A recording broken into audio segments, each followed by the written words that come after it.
Hi, David. Hi, Nina. Hi. Ah, I guess my first question is for you, Nina, because I always think about when I see The Wire about how the corner kind of proceeded. And I know you was a producer on the corner, and that story, although it didn't have the same stylistic feel of The Wire, it was talking about the same, type of subject matter.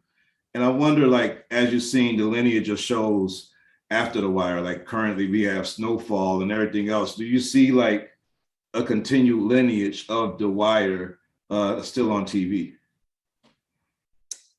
huh.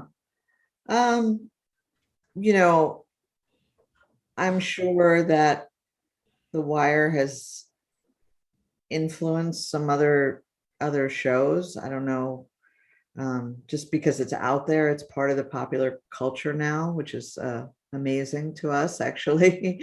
Not nothing we ever really expected, but I think, once we started DVDs and streaming and on demand, there's so many ways that people can watch the show now, that I'm sure that helped. I can't really say what influenced those other writers. Yeah, yeah. David, I know that so many people have learned so much from watching The Wire. And I know as a creator, as you create these stories and everything, that you have an idea where you want to go and everything. But did you learn anything from the people's reaction to the story that you didn't think about before? I mean, did you? I did. Uh, hmm. And you have to credit a lot of this to the actors because they're bringing an awful lot of humanity to. I'm writing words. Other writers are writing words, but ultimately they delivered this three dimensional humanity.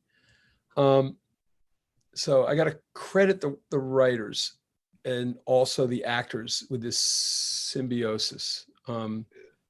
As we saw these people on screen and saw what we were building, everybody became distinct. Um,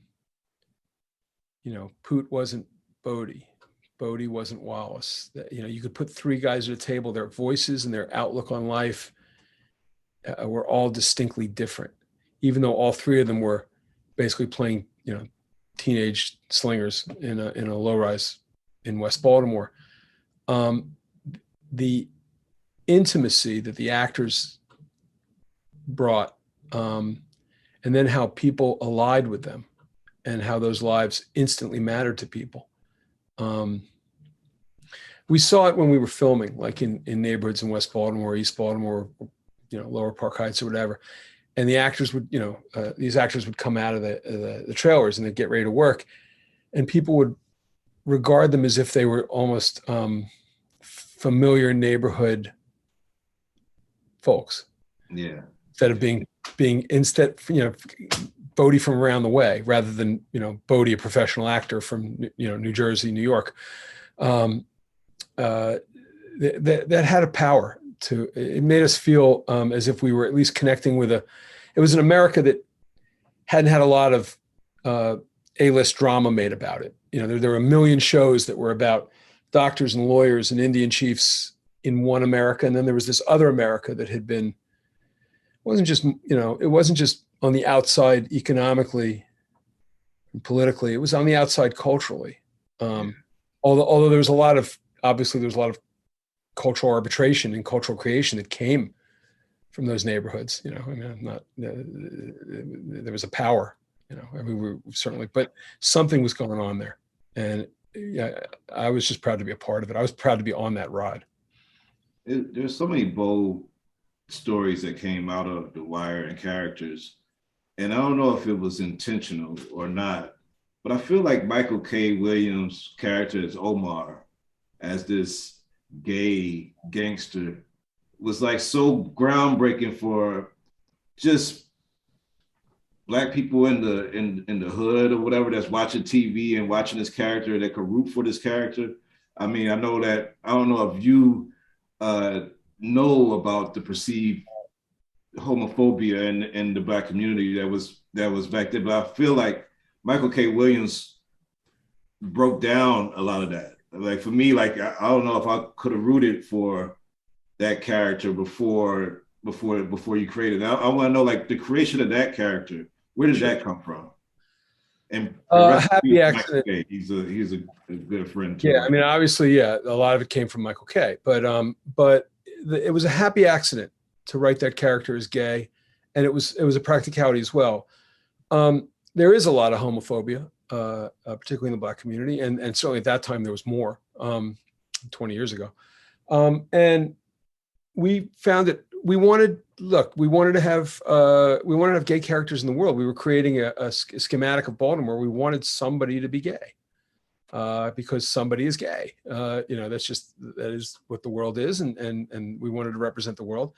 So in the police department, I mean, I knew in my entire time covering the police department, I knew maybe one male officer who was openly gay. The homophobia was pretty firm, and it was a tough thing to champion. Your homosexuality in the Baltimore Police Department, but I knew several women who were, many actually, who were openly lesbian, and so Kima became Kima. It was a place to do that business and do it properly. And within the organized drug trade, there was a lot of homophobia, and you weren't going to be able to, it's very hierarchical and very male. But the idea of Omar, this character who was an independent operator and basically answered to no one, he could be openly gay, and so we made him openly gay. And then I knew of two guys who used to Cadillac and Lowe, Lowe being the younger guy who used to rob drug dealers back in the 70s. Ed Burns knew him, and in the stories about them, I had always assumed they were gay, that they were lovers, and so I basically. First script, I said, here we go with Omar. I'm pulling some stories from Cadillac and Lowe. And when Ed saw the script, he said, Cadillac and Lowe weren't gay. And I said, they weren't? And he said, no, Billy Outlaw was gay. Like Ed knew all the guys who stuck up drug dealers. I said, Cadillac, they were just, Lowe was younger, but he just, that was his mentor. Yeah. And I said, well, all right. Omar's gay now, so a little bit.